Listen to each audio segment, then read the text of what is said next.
vais pas vous mentir, je vis très moyennement ce tournage de vidéo. Les images que tu as vues juste avant sont d'il y a quelques semaines à l'heure où je te poste cette vidéo maintenant. Ça s'est passé courant du mois de septembre et vous avez vu un petit peu, vous avez presque vécu un peu en direct le truc avec moi. Le seul truc c'est que le matin, j'avais plus de batterie, vous allez comprendre quand je vais vous raconter. Donc je vous ai raconté un petit peu en différé, mais suite à ça, suite à ces quelques stories, je vous ai demandé si vous vouliez que je vous raconte un petit peu mon passif et tout ce qui avait pu m'arriver depuis que je suis très petite, puisque ça a démarré toute petite.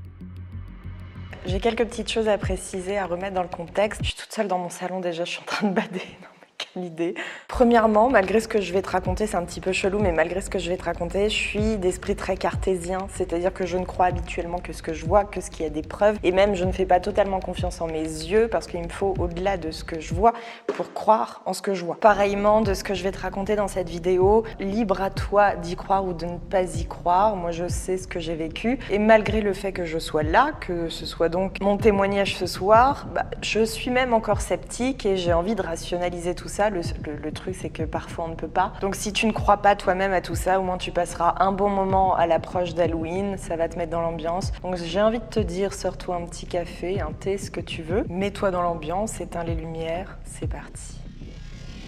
On va y aller par ordre chronologique. On va remonter dans mon enfance, ma plus tendre enfance. Je devais avoir une dizaine d'années, quelque chose comme ça. Quand on était petite, ma sœur et moi, on dormait dans la même chambre, la maison de mes parents donc. Et on avait une chambre d'amis, enfin mes parents avaient une chambre d'amis annexe, dans laquelle j'allais dormir quand ma sœur me faisait trop chier la nuit parce qu'elle-même avait déjà peur de ce qu'on appelait des monstres à l'époque. Elle avait peur des monstres. Et je pense qu'il y a bon nombre de vous, si vous avez des frères et sœurs, vous l'avez vécu, le « tu dors ». Ça, je l'avais 15 fois par nuit et tant que elle ne dormait pas, je ne pouvais pas dormir. Il y avait des nuits, j'en pouvais plus quand j'étais gamine. Du coup, je la menaçais. Je lui disais au bout de 3, 2, 1, je vais dormir dans l'autre chambre. Le premier fait que je vais vous raconter, c'est probablement le plus traumatisant pour moi parce qu'à chaque fois que j'en reparle, rien que là, j'ai la gorge nouée et j'ai envie de pleurer. Et je m'en souviens tellement comme si c'était hier, vraiment, j'ai des flashs visuels comme si j'étais dans la pièce, comme si c'était en train de se passer. Je n'ai à ce jour pas d'explication à ça. On peut bien sûr en trouver, notamment le fait de tout inventer et que son cerveau est beaucoup trop bien fait. Bref. Cette nuit-là, le 3, 2, 1, ma sœur ne se calme pas, je vais dormir dans la chambre d'amis. C'est plus tard d'ailleurs devenu ma chambre d'ado, puisqu'on s'est séparés après avec ma sœur dans 2 chambres différentes, mais à ce moment-là, c'était une chambre d'amis. Je vais me coucher dans le lit comme je le fais de temps en temps, plusieurs fois par mois quand ma sœur me gonfle trop. Je sais qu'elle va regarder cette vidéo, elle va rire. Et au niveau de la disposition de la chambre, comme vous regardez cette vidéo, c'est comme si vous étiez allongé dans votre lit. En face de vous, vous avez des placards. Au niveau de votre œil gauche, vous avez une fenêtre sur le mur de gauche et à droite c'est la porte pour sortir et aller dans le couloir. Donc à gauche un mur avec une fenêtre, à droite la porte. Je me couche dans le lit qui est un lit 2 places, même si c'est un lit 2 places, je me mets quand même sur la droite. Je m'enroule dans la couverture, je me tourne vers la droite, donc je me mets dos à la fenêtre sur le côté droit. C'est alors que je sens la couette qui se retire de mon corps vers la gauche, au point que j'étais en pyjama, j'en sois totalement dévêtue. Je n'avais absolument plus de couette sur moi. Je n'étais pas en phase d'endormissement puisque je venais de me coucher, mais je me dis j'ai dû faire un mouvement avec ma jambe qui a fait rouler la couette. Du coup, le réflexe d'instinct veut qu'on tire la couette sans forcément regarder ce qui se passe à gauche. C'est ce que je fais, mais je me rends compte que ça ne fonctionne pas, que je ne peux pas la retirer. C'est alors que mon regard se tourne vers la gauche. Et là, qu'est-ce que je vois devant la fenêtre ? Je ne saurais pas vraiment vous dire quoi, mais je vois la couette debout avec quelqu'un en dessous, juste devant la fenêtre. Un peu le cliché des fantômes, vous savez, où vous avez un drap qui est sur quelqu'un. En cône, il faisait nuit, il n'y avait aucune lumière dans la chambre, mais la lumière de dehors faisait que je distinguais parfaitement en fait cette forme et qui plus est en fait il n'y avait pour ainsi dire plus de couette sur le lit, juste un petit bout en fait qui recouvrait le côté. J'étais dans un état de terreur tel, je sais pas si certains d'entre vous ont déjà vécu ce type de terreur où tu ne peux pas crier, tu ne peux pas faire de mouvements brusques. La seule réaction que j'ai eue, c'est que dès que j'ai eu cette image que je n'ai pas compris mais compris en même temps, je me suis tournée vers la droite, je me suis levée. Je suis partie me recoucher dans le lit où je dormais à côté de ma sœur, dans la même chambre que ma sœur. On avait chacune notre lit et basta. Je me souviens plus si j'en ai parlé directement à mes parents, à ma sœur, je pense, clairement. Le seul truc dont je me souviens, c'est qu'après cette histoire, une fois que je l'ai dit, je ne sais pas au bout de combien de temps, une fois que je l'ai dit à mes parents, ma mère m'a dit qu'elle avait ressenti des énergies un petit peu spéciales dans la maison et qu'elle ne pouvait pas entrer, je crois que c'était dans la salle de jeu, une autre pièce, c'était pas ma chambre, mais une autre pièce, et qu'elle avait fait venir quelqu'un en fait pour, j'ai pas les bons termes, je suis désolée, mais en gros pour retirer les mauvaises énergies, qu'elle se sente libre d'entrer dans cette pièce. Ce fut donc ma première histoire et clairement la plus traumatisante. On n'y va pas par quatre chemins pour moi parce que c'est vraiment quelque chose qui a touché au physique, quelque chose que j'ai ressenti physiquement, qui s'est passé sur moi. Il y a eu quelque chose de visuel et quelque chose qui à ce jour je ne peux pas expliquer. Cette forme en dessous des draps était trop petite pour que ce soit mes parents. Ça pouvait être ma sœur, mais quand je suis retournée dans la chambre, elle dormait profondément dans son lit. Bref, voilà pour cette première histoire et je vous le dis directement, ce n'est que la première. Les années passent et assez rapidement, ma mère décide que j'ai le droit d'avoir ma chambre seule et donc cette fameuse chambre d'amis devient ma chambre à l'adolescence et ma sœur prend l'autre chambre pour elle toute seule. Durant des années suivies cet événement, je sais que c'est forcément après parce que c'était ma chambre à ce moment-là quand ça m'arrivait, j'ai vécu des années de somnambulisme plus, 2-3 fois par semaine. Je me réveillais au pied de mon lit fait mais par terre, sauf le matelas bien sûr, mais avec ma couette par terre, mon oreiller par terre. Et le matin, je me réveillais au sol en me disant mais qu'est-ce que j'ai foutu encore cette nuit? Pourquoi mon lit est par terre? Ce somnambulisme, il a duré très très longtemps. Il y a même une fois, j'ai cherché à me... Putain, c'était une moto. Il y a même une fois, j'ai cherché à me casser de la maison et c'est ma mère qui m'a rattrapée à la porte d'entrée en train de vouloir ouvrir avec les clés et elle m'a remontée dans ma chambre, elle ne m'a pas réveillée. C'est passé avec les années, mais j'ai toujours ressenti dans ma chambre, donc dans cette chambre, mais qui est devenue ma chambre, quelque chose d'assez particulier. La deuxième histoire se passe toujours dans cette chambre. On avait 2 chats à l'époque, dont un qui dormait très très souvent sur mon lit, ce qui me rassurait énormément parce que pour ceux qui ont des animaux, vous savez, qui sont alertes au moindre bruit, qui sont alertes à la moindre présence. Adolescente, j'ai donc changé la position du lit, je l'ai adapté un petit peu comme moi je le sentais et j'ai fini par mettre le lit, imaginons que la fenêtre est derrière vous, sur la gauche. Donc vous avez la fenêtre ici, j'ai mis le lit contre le mur, vraiment perpendiculaire. Donc j'avais vraiment la fenêtre sur le côté juste là. En visuel, j'avais la porte parce que c'est ce que je voulais en fait, avoir la porte en visuel en angle droit. On a un petit délire dans la famille depuis longtemps. Ma mère, pendant des années, à chaque fois que mon père revenait du travail, il lui faisait peur, elle se cachait dans les porte-manteaux, elle se cachait n'importe où, dans le dressing, sous le lit, et à chaque fois qu'il rentrait, elle lui faisait peur. Ma sœur me faisait pareil, donc très souvent on se faisait des blagues comme ça à se faire peur. Sauf qu'une nuit, donc je me couche dans mon lit, dans ma chambre, dans cette toujours fameuse chambre, un des chats au niveau des pieds. J'avais pas de télé dans ma chambre parce que j'en voulais pas et à l'époque il n'y avait pas vraiment encore les ordinateurs portables, il n'y avait pas tout ça. Donc encore moins téléphone, internet, il n'y avait rien de tout ça. Tu te posais dans ton lit, tu t'endormais, basta la bise. Je m'allonge, je ferme la porte pour pas qu'on m'enquiquine, chose que je ne peux plus faire aujourd'hui d'ailleurs, je ne peux plus dormir une porte fermée, c'est fini. Au niveau de la porte, il y avait une espèce d'encart où il y avait du papier peint. C'était les portes un petit peu de l'époque, bref il y avait une sorte de moulure et à l'intérieur de la moulure, il y avait du papier peint. À cet endroit-là, j'entends.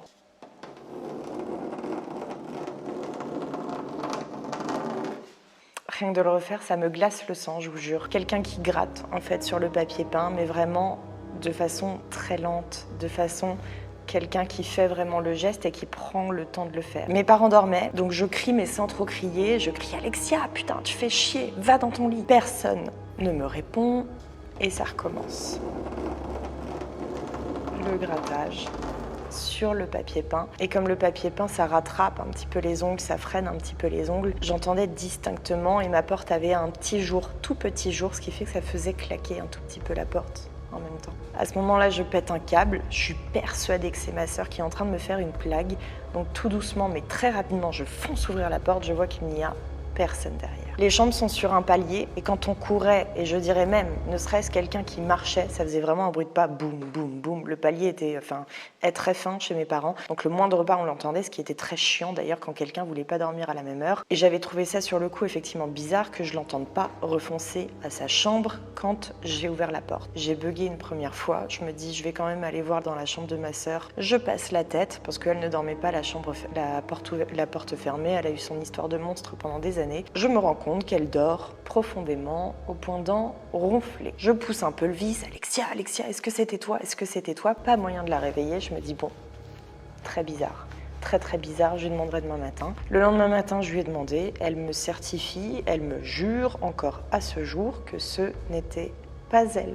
Je vous ai dit qu'on avait 2 chats, mais on n'en avait qu'un à cette époque. C'est beaucoup plus tard, quand je suis partie de la maison, que mes parents en ont pris un deuxième. Elle n'a pas bronché de tout ce moment, elle n'a pas ni levé la tête ni rien. Il n'y a eu vraiment aucune réaction de sa part. Et je suis en train de m'en souvenir parce que je savais que c'était pas le chat, vu qu'elle était en train de dormir justement au pied de mon lit. On continue dans la série avec une petite anecdote bizarre. C'est ni effrayant, ni creepy, mais c'est quand même bizarre. Dans cette même chambre, encore une fois, toutes les nuits, à 1h du matin, durant 10 ans, j'ai entendu un bip bip bip, un chronomètre, comme un chronomètre en fait qui se mettait en marche, les chronomètres de l'époque où vraiment vous cliquiez. Toutes les nuits, durant à peu près 1 minute, j'ai entendu bip bip à 1h du matin. Je me suis dit, il y a forcément un truc dans les murs, c'est pas possible. Quand j'ai déménagé beaucoup plus tard, je me suis dit, c'est enfin le moment, je vais savoir s'il y avait un chronomètre derrière un meuble, et rien. Je l'ai jamais trouvé, ce putain de bruit. Je pose ça là, c'est un petit truc supplémentaire. Je me suis toujours demandé ce que c'était, on n'a jamais trouvé. Suite à ça, c'est passé, hein. J'ai pas oublié. Putain, c'est moi qui veut sortir. Faut pas qu'il fasse des bruits comme ça quand je suis en train de raconter une vidéo, moi. Faut pas que tu fasses des bruits comme ça quand je suis en train de raconter une vidéo sur l'horreur. D'accord, Vouvou? T'as pas le droit. Rudy dort dans notre chambre et Smack, quand il veut aller boire, il gratte à la porte. CF, ce que je vous ai raconté juste avant, ça m'a fait flipper ma mère. Donc comme je le disais, les années passent, tout ça je mets de côté, je rencontre Rudy. Au fur et à mesure du temps que l'on est ensemble, il commence à me raconter des histoires de famille, et chose qui est assez cocasse, si je puis dire ça comme ça. Je vais pas le raconter parce que ce n'est pas mes histoires de famille et c'est pas à moi de le faire, mais dans la famille de Rudy, ça fait des années et des années et des années qu'il se passe aussi des choses très étranges. Il serait possible que la mère de Rudy soit sensible à certaines choses. Idem pour les sœurs de Rudy qui ont des histoires. Je vais juste en raconter une, à la limite, c'était une histoire de cadre retourné un matin en se réveillant. Je me mets avec Rudy, on emménage ensemble dans l'appartement que vous avez connu. Du coup, j'étais déjà sur les réseaux sociaux. L'appartement juste avant, je vous l'ai jamais dit sur Instagram, donc vous allez le découvrir aujourd'hui. C'était à la période de Noël, je ne sais plus lequel parce qu'on a passé 5 ans dans cet appart. Et on avait du coup des guirlandes au niveau des fenêtres. Et on avait le sapin de Noël. À cette époque, Rudy jouait à la Play, manette de Play qui posait sur le canapé. Je vais m'endormir et moi j'ai un sommeil que vous connaissez très compliqué. Donc déjà, j'étais somnambule avant, maintenant je suis quasiment insomniaque. Ou alors j'ai un sommeil qui est extrêmement léger, une mouche me réveille. Je pars m'endormir. Chaque fois que j'entends un bruit, je suis en alerte, je vous raconte pas. Je pars m'endormir. Cette histoire, c'est donc Rudy qui me l'a racontée le lendemain matin. Je vous la raconte comme il me l'a racontée. Il est parti se coucher. Moi, je dormais déjà, je ne sais plus pour quelle raison. J'avais peut-être fait nuit blanche pour le boulot la veille ou un truc du style. J'avais dû me coucher tôt. Il était aux alentours de 3h du matin et en partant se coucher, Smack se met toujours à nos pieds. Donc là, il me dit, il se met encore une fois à nos pieds. Il s'allonge et c'est alors qu'il commence à voir, alors qu'elles étaient débranchées, les guirlandes se mettre à clignoter dans le salon. Depuis la chambre, on avait vu sur le salon, en fait, c'était vraiment un tout petit appart de 38 mètres carrés, quelque chose comme ça. Donc au final, les pièces étaient toutes rapprochées. S'il y a une lumière dans le salon, si la porte de la chambre est ouverte, tu la vois très bien. Ça s'arrête, il me dit qu'il est allé voir dans le salon, le souci étant que chaque nuit, on débranchait les guirlandes. C'était pas un bouton, c'était vraiment un truc à débrancher, donc on les débranchait pour qu'elles se reposent la nuit, parce que ça ne sert à rien, tout simplement. Donc elles se sont mises à clignoter alors qu'elles étaient débranchées. On peut se dire que ça peut arriver et que c'est un souci de courant, bref, un faux contact, ça peut arriver. Il retourne se coucher, c'est alors que Smack se met à grogner extrêmement fort au bout du lit. Il aboie vers le salon, tout ça ne me réveille pas. Je ne sais pas pourquoi, mais ça ne me réveille pas. Alors que pareil d'habitude, si Smack gratte un tout petit peu pour aller boire, je suis en alerte directement. Et il entend un énorme boom. Il va voir à tâtons parce qu'il a eu les jetons. Il se rend compte que sa manette de Play qui était posée sur le canapé avait volé à l'autre bout du salon.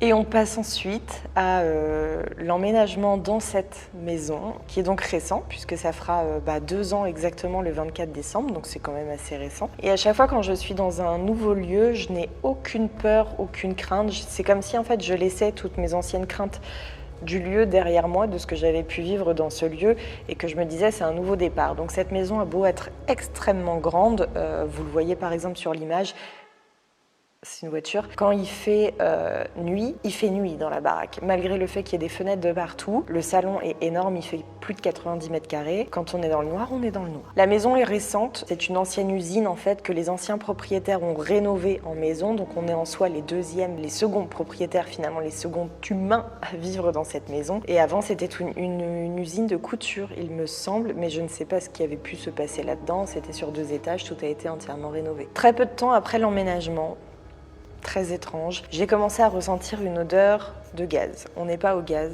je le dis directement, mais en fait, en me baladant dans la maison, à certains endroits très très précis, c'était vraiment au centimètre près,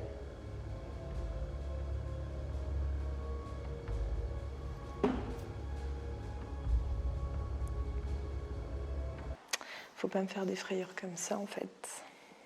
La fenêtre en fait devant moi avec le jardin, avec les voisins à côté, j'ai juste vu une petite lumière passer. Rien de ouf, mais dans ces circonstances-là, ça me fait flipper. Cette odeur de gaz, en fait, si je me déplace de 1 cm, je la sens plus. Rudy ne l'a jamais senti, même si des fois, genre, il était pas loin de moi, je lui disais viens sentir, viens sentir, viens sentir. Il ne la sent pas. Je n'ai jamais pu lui faire sentir cette odeur que je sentais à des moments extrêmement instantanés. Je sais pas si vous avez vu la vidéo du Grand JD, c'est un youtubeur que j'aime bien regarder justement sur les histoires paranormales. La maison de... Il avait fait une vidéo sur la maison de je ne sais plus trop qui, où en l'occurrence c'était une odeur de rose. Et pareil, c'était exactement la même chose, c'est une odeur qui pouvait partir et revenir en un claquement de doigts, mais qui était surtout très très très localisée. Tu pouvais te déplacer de 5 cm, cette odeur n'était plus là. Donc c'est ça qui est finalement très étrange. J'ai eu peur au début, la première fois que je l'ai senti, je me suis dit il y a un problème dans la baraque parce que c'était tellement fort, ça m'embaumait tellement le nez que j'avais l'impression que la baraque allait exploser, qu'il y avait une fuite de gaz. Je me déplaçais de 5 cm, l'odeur avait entièrement disparu.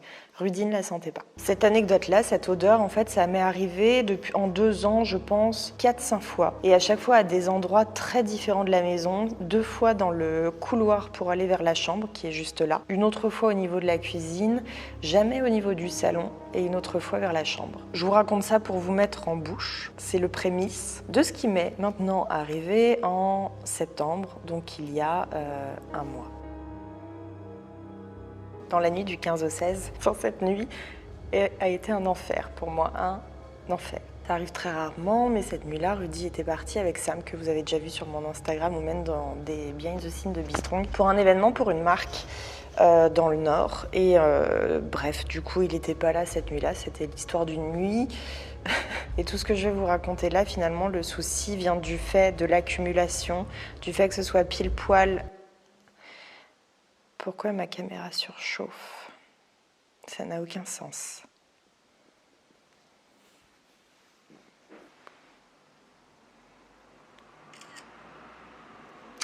Ok. Bon, je vais continuer, je vais voir si ça coupe. C'est bizarre.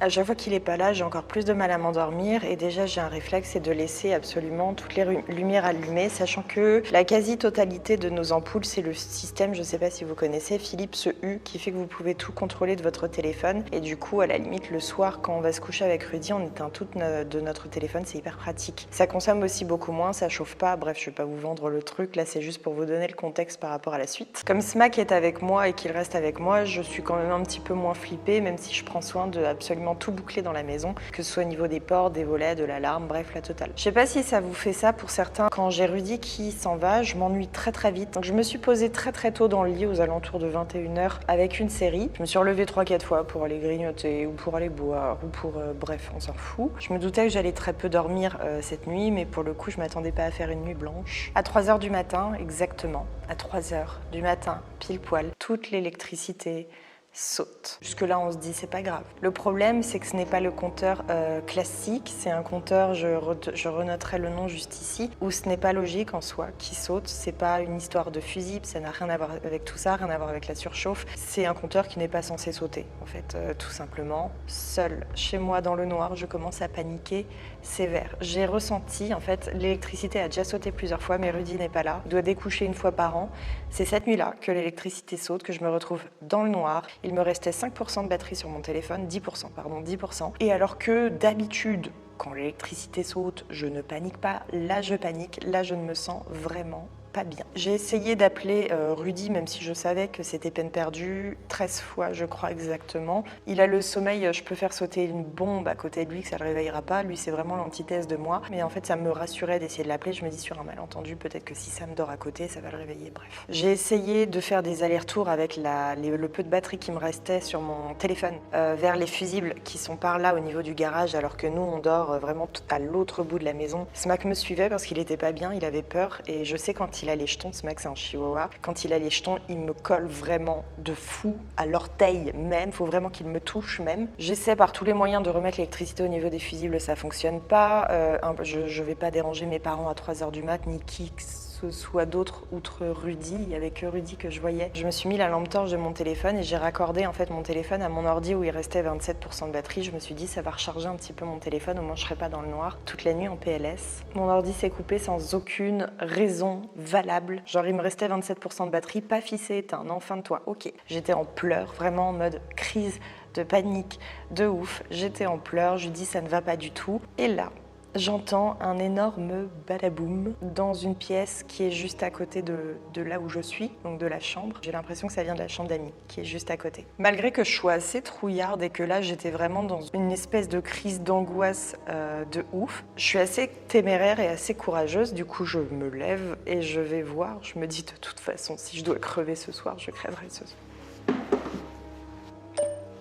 Bon, pour la petite histoire, Laure, j'essaie de tourner ma vidéo là où je raconte un peu toutes mes histoires. Ça fait 2 fois que ma caméra surchauffe et coupe sans aucune raison. C'est comment? T'as tourné cette semaine, ça s'est pas passé une seule fois et là ça s'éteint. C'est quand même hyper bizarre. Et est-ce que Rudy il est là ou est-ce que t'es toute seule? Je pense pas que tu sois toute seule, mais il est dans la pièce avec toi pendant que tu tournes ou pas? Parce que je crois que j'en étais à la chambre d'amis. Je me suis donc dirigée vers la chambre d'amis et je vous repasse donc la vidéo puisque je vous ai filmé ça sur Instagram.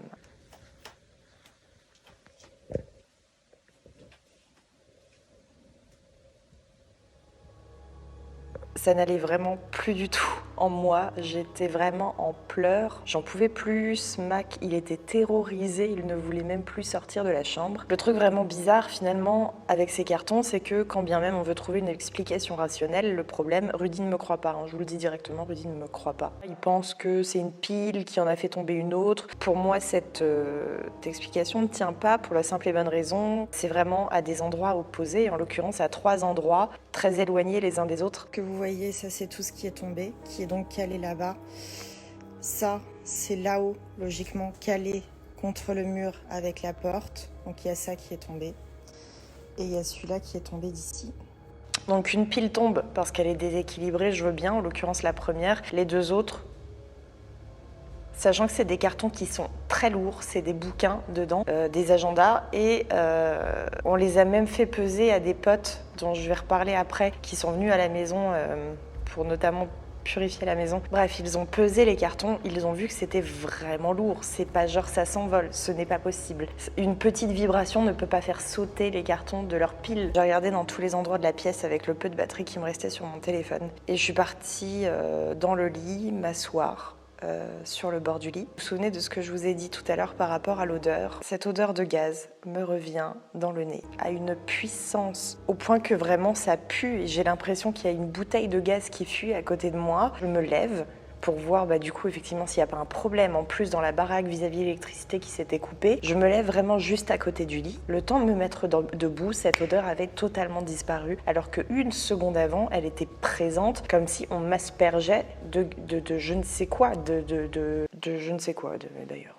J'ai fait nuit blanche, assise sur le lit, et je me suis endormie d'épuisement vers 7h du matin quand le jour s'est levé, en fait, où vraiment mon esprit a fini par se calmer. Entre-temps, je suis vraiment restée assise avec Smack dans les bras, sur le lit, de 3h à 7h. Il s'est rien passé d'autre durant la nuit. Le lendemain matin, il me restait 2%, je crois, de batterie. Rudy m'appelle et en panique, il me dit « C'est bon, j'ai trouvé ce que c'était. Quel compteur, en fait, je devais remettre en marche ?» Et il me dit « Par contre, c'est vraiment bizarre parce qu'il y a 2 possibilités pour qu'il saute. C'est la foudre et je ne sais plus... et des travaux, en fait, dans le dans la rue. La foudre, c'est pas possible parce que cette nuit-là, il faisait vraiment grand bleu. Je m'en souviens parce que je voyais les étoiles. En fait, on peut voir, bref. Il y a des grands Velux juste ici et il y a des très grandes fenêtres. On a une très très grande hauteur sous plafond. Il y a des vitres tout en haut dont les volets, il n'y a pas de volets. Donc foudre non, et pareil pour les travaux, on a une maison qui donne sur rue, donc il y aurait eu des travaux dans la rue, je l'aurais tout bonnement entendu. Pour moi, ces deux explications ne collent pas, mais bon, après tout, pourquoi pas. Mais Rudy trouve des explications totalement rationnelles, qui sont d'ailleurs totalement plausibles. Autre point, et je pense que vous l'avez compris, tous les événements se sont passés entre 3h pile poil et 3h30 au niveau de cette nuit-là. Je ne sais pas si vous vous intéressez un petit peu à tout ça. Moi, j'avais regardé sur Internet tout bonnement. C'est très souvent à ces horaires-là qu'il m'arrive des petits trucs comme ça. Et en l'occurrence, c'est une fenêtre et c'est vraiment l'heure qui serait propice à ce type d'événement. Petit événement qui arrive régulièrement. J'entends marcher. Une amie à moi en est témoin puisque elle est venue à la maison avec de la sauge et un autre du bois. Bref, je ne saurais plus exactement vous dire quoi. Tout simplement parce que même vous m'aviez conseillé en fait sur Instagram de faire entre guillemets purifier la maison, donc on l'a fait. Je veux pas lui manquer de respect en disant ça ni à quiconque. J'y crois qu'à moitié. Je me suis dit pourquoi pas. En fait, c'est pas parce que j'y crois pas que ça ne pourrait pas fonctionner. Donc quand elle est venue, c'était un soir. On a passé la soirée ensemble, soirée couple. On était deux couples et en même temps, elle et moi, on est partis s'extirper dans la chambre d'amis où les cartons étaient tombés et on a fait nos petits trucs. Je vous mettrai quelques plans sans trop en mettre, parce que pareil, je ne veux pas manquer de respect.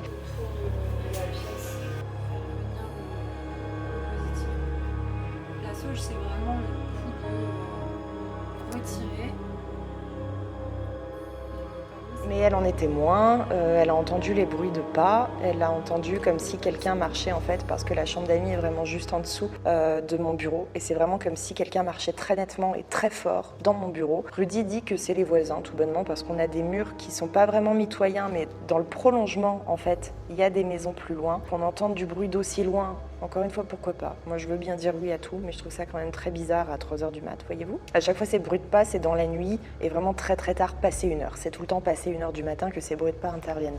Depuis septembre, il m'est rien réarrivé, outre que là, je trouve que les caméras qui s'éteignent, je trouve ça quand même un petit peu chelou, mais bref. C'est une vidéo vraiment qui est très personnelle, vraiment pour moi à vous faire. J'en avais jamais parlé sur les réseaux sociaux, sur mon Instagram en 6 ans que je suis maintenant sur les réseaux sociaux. C'est extrêmement personnel pour moi. Au-delà de ça, c'est quand même assez divertissant à raconter, divertissant à écouter, je trouve, ce type de vidéo. Étant friande de ce type de vidéo, je me suis dit pourquoi pas, surtout vis-à-vis de vos retours sur les réseaux sociaux, où je me suis décidée cette nuit-là à vous en parler, parce que clairement, vous étiez mon seul exutoire. Hein, cette nuit-là, j'ai posté une story, je sais plus, à 4h, quelque chose comme ça, en vous disant ça va pas, faut que je vous raconte quelque chose demain.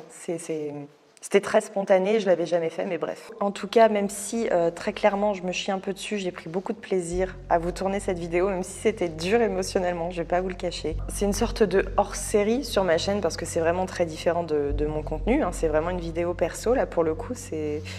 Voilà. Je termine en me faisant un petit peu de pub. On vous a tourné il y a quelques temps quelque chose de très cool vis-à-vis d'Halloween. Justement, c'est pour ça que j'en parle.